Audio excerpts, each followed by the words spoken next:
and welcome to Cash in the Celebrity Attic, the show that finds treasures hidden around the homes of the well-known and then sells them at auction for a variety of good causes.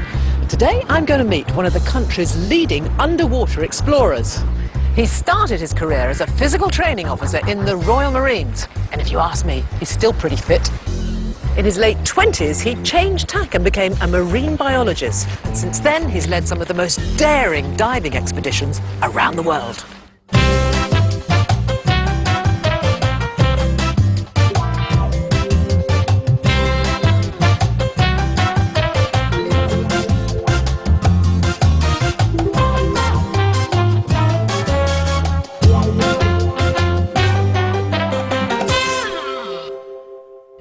Today I'm in Bristol and I'm on my way to meet the diver, explorer, and let's face it, bit of a heartthrob, Monty Halls.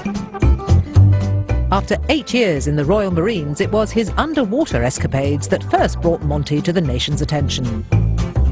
He's followed in the tradition of some of Britain's greatest adventurers, with a long list of expeditions to his name.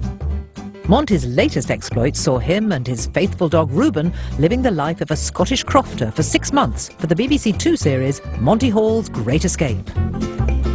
So let's hope we can discover some amazing lots to take to auction.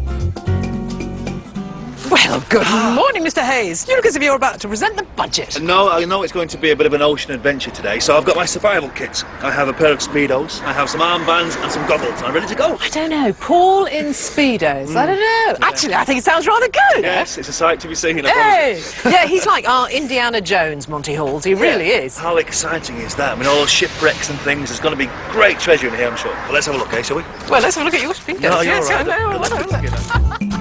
And Monty soon turns up these contemporary prints of the famous Tornado jet fighter, signed by the pilots, and with a price tag of £40 to £60. Staying with the military theme, Paul finds this print of the German World War I battleship, the MARKGRAF. He thinks a collector could pay £20 to £30. You know, it's going so well today, I think Monty and I can afford to slip off so I can find out more about the man behind the antiques. Monty uncovered this modern print of a famous battleship, with, of course, a story of daring-do to go with it.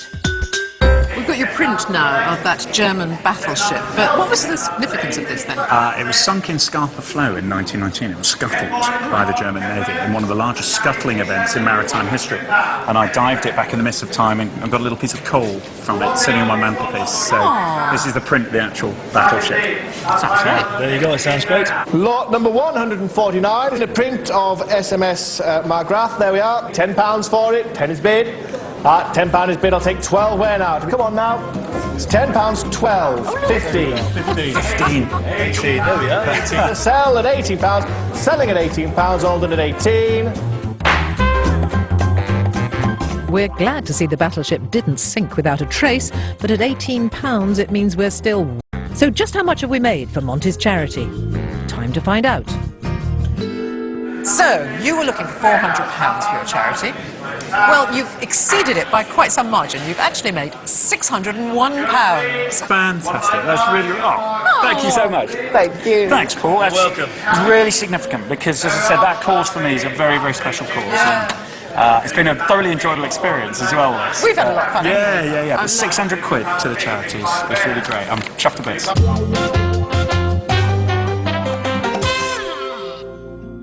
It's been a fantastic day at the auction, with almost everything we found at Monty's house doing well. The £601 raised will go to Help for Heroes, which supports men and women who've been wounded while serving with the British Armed Forces. Hugely significant charity because it's looking after servicemen and servicewomen that are coming back from Iraq and Afghanistan with some pretty serious injuries.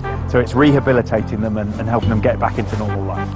Monty knows only too well how important contributions are for the charity, however large or small. The reason I chose this charity is obviously I've got several friends who are out there serving at the moment. I think it's absolutely extraordinary what the young men and women of our armed forces are doing out there, whatever you think of the politics.